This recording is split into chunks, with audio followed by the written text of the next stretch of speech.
Today, we're diving into the really strange and kind of tragic story of how a single powerful kingdom got sliced in two by a line on a map, a line drawn thousands of kilometers away by people who had never even been there. It's a story about colonial games, but also about a culture that just refused to be divided.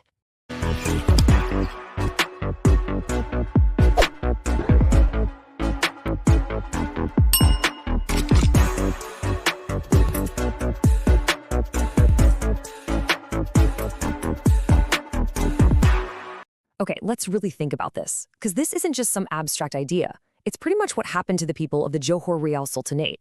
One day, you're part of this huge, unified world, and the next, a treaty signed in London says your cousins just across the strait are now, technically, foreigners. This is the story of that line and the world it tried to break. So, to really get what was lost, we first have to see what was there before. This wasn't just some random place. It was the vibrant, beating heart of the Malay world, the true successor to the legendary Malacca Sultanate. To understand this kingdom, you kind of have to throw out our modern idea of borders.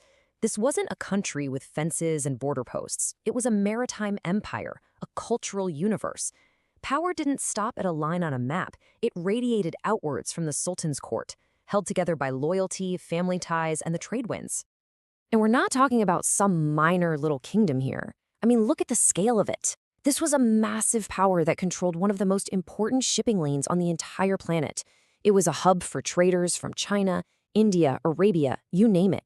Its influence was absolutely undeniable.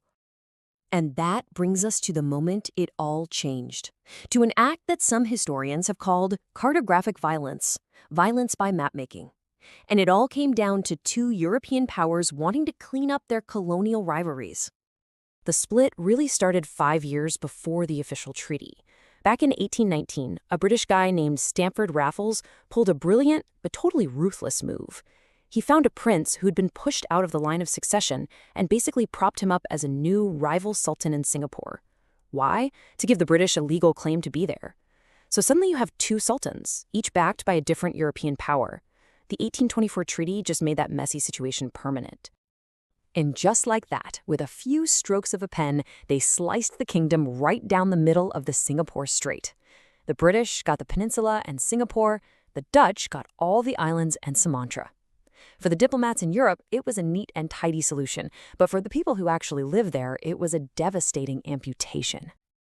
Just think about the sheer audacity of this for a second. The future of an entire civilization, their families, their economy, their whole world, was decided in a room in London, 10,000 kilometers away. No local rulers were consulted, none were even told about it. It was a deal done in secret by Europeans for Europeans, using someone else's homeland as a bargaining chip. Now, this treaty didn't just create a border. It was more like a forced divorce.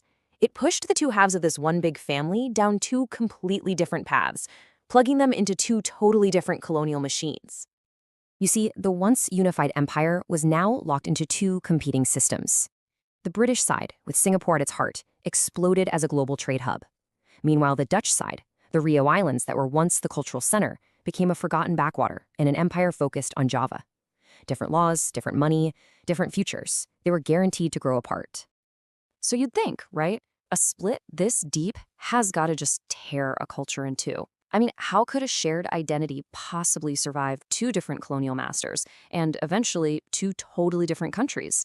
Well, this is where the story takes this incredible, almost unbelievable twist. And here it is. This is the ultimate irony.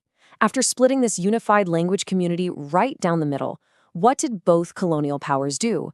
They both chose the dialect from that very same kingdom as the official language for their administration. The language of the Johor-Riau court became the foundation for what would later become both modern Malaysian and modern Indonesian. There's this beautiful old Malay proverb that just says it all. Water, when chopped, will not break. And that's exactly what happened here.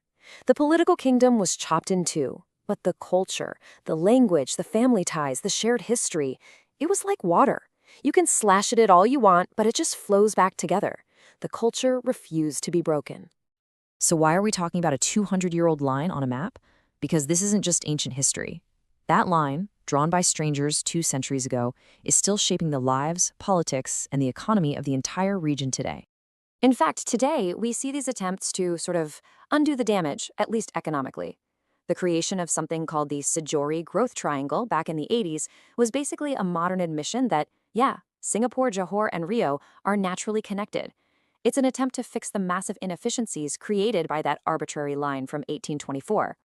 But the legacy is still so real. You have a shared culture divided by different passports. You have families that literally span an international border.